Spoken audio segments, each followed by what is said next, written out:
Good morning বন্ধুরা, welcome to my new blog. তো দেখো, সকালে ঘুম থেকে উঠে বাসি কাজকর্ম সব কমপ্লিট হয়ে গেছে। এখন বর গেছে পড়াতে, ও পড়িয়ে এলে দুজনে মিলে একসাথে চা টিফিন করে নেব। তো তারপরে দুপুরের রান্না তো আছেই, তো সবটা তোমাদের সাথে শেয়ার করব, তোমরা সঙ্গে থেকো। তো বরমশাই পড়িয়ে বাড়িতে চলে এসেছে। তারপর দেখো, এখানে আদা দিয়ে আমি লাল চা করে নিলাম।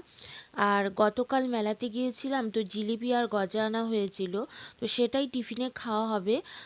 কারণ সকালে তো এমনিও হালকাই খাবার খাই, তো এগুলো খেয়ে তো পেট ভরে যাবে, তাই অন্য কোনো টিফিন আমি আজকে বানাইনি। তো এখানে দেখো চা আছে, জিলিপি, গজা, মুড়ি, বিস্কিট আছে, তো এগুলো দুজনে মিলে খেয়ে নেব। তারপর আমার বরের তো আবার পড়ানো আছে, ও আবার পড়াতে যাবে। তো আমাকে বলছিল যে দুপুরে কি মাছ এনে দেবো। আমি বললাম যে না থাক, তো পড়ানো আছে, আবার তাড়া আছে, আর তারপরে আবার মাছ আনতে যাবে, বাজারে আসবে, হয়তো লেট হয়ে যেতে পারে, সেই জন্য আমি বললাম যে থাক, আমি অন্য কিছু করে নেব। তারপরে বললাম যে ডিমের ঝোল খাবে নাকি। অ্যাকচুয়ালি আমার বর আলু দিয়ে ডিমের ঝোল খুব একটা খেতে চায় না, মানে ডিমের কারি, ডিমের অমলেট, পোচ, এগুলো কিন্তু ও খেতে খুব ভালোবাসে, কিন্তু ডিম দিয়ে আলু দিয়ে যে ঝোলটা হয় সেটা খুব একটা আমাদের ঘরে করা হয় না।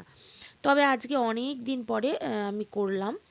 তো এখানে দেখো ভাত বসিয়ে দিয়েছি, আর ডিম সেদ্ধ বসিয়ে দিয়েছি, আর এখানে আমি বেগুন নিয়েছি, ভাজা করব, আর আলু, পেঁয়াজ, রসুন এগুলো নিয়ে নিয়েছি, এখন কাটতে বসেছি। তো বেগুনটা হয়েছে কি, উপর দিয়ে দেখতে কিন্তু খুব সুন্দর মনে হচ্ছে, ভালোই হবে, কিন্তু যখন ভেতরে কেটেছি তখন দেখি অনেকটাই বীজ, মানে একদম লাল বীজ ঠাসা ছিল পুরো। তো বীজ শুদ্ধ তো এরকম ভাজা ভালো লাগবে না, সেই জন্য আমি লাল বীজগুলো ভেতর থেকে কেটে ফেলে দিয়েছি।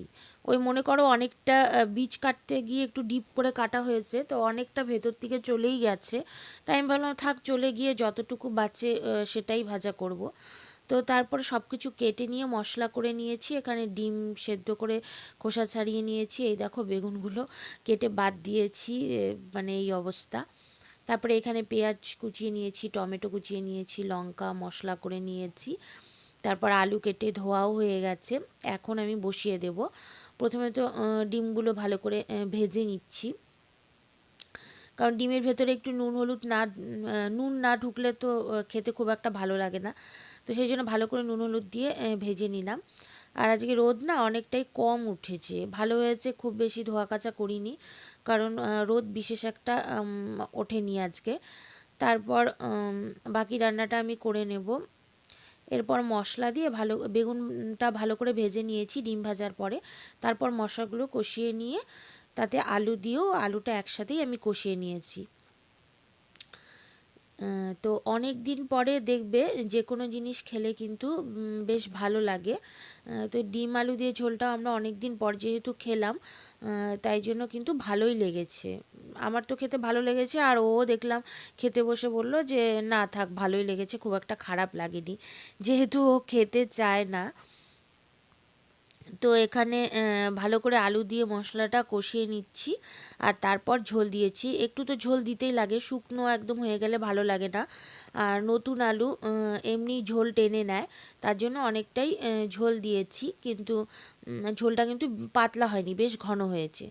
তো আজকের ভিডিওটি ভালো লাগলে চ্যানেলটি সাবস্ক্রাইব করে দিও। তো আজ এখানেই শেষ করছি, দেখা হবে আবার নেক্সট ব্লগে। Thanks for